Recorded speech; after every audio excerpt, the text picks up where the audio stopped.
تیپی بالێک کچانی یانە یەکات ئامادەکاریەکانیان چڕ کردوتەوە بۆ خولی بالەی کوردستان کەوا بڕیارە ڕۆژی هەینی ڕکابەرەکانی خولەکە دەست پێ بکات.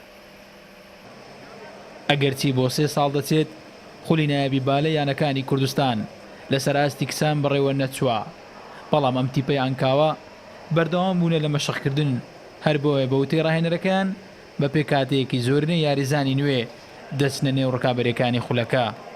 بە پێکاتەیەکی نوێوە ئەم ساڵ بەشدار دەکەن کە پشتمان بەی زیارەزانێکی یانەیەکی تر نەبەستووە، گشت یاریزانی خۆمانن و زۆر بەشیان کە ئەم پاڵەوانەتی یەکەم پاڵەوانەتیە بۆیان کە بەشداری دەکەن، تەمەنیان لە 14 ساڵ و 15 ساڵ و 18 ساڵیە.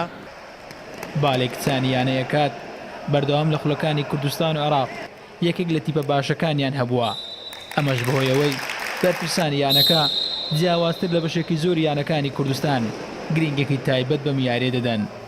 یاریزانەکانیش بەر لە دەستپێکی خولەکە بەڵێنی ئەنجامی باش بە ئیدارە یانەکە دەدەن.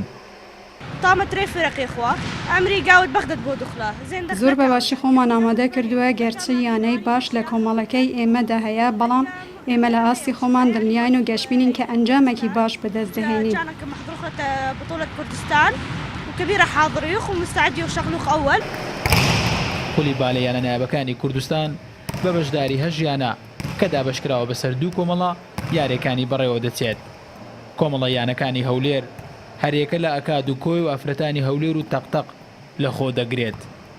دەرباز ئەحمەد، کوردستان 24 هەولێر.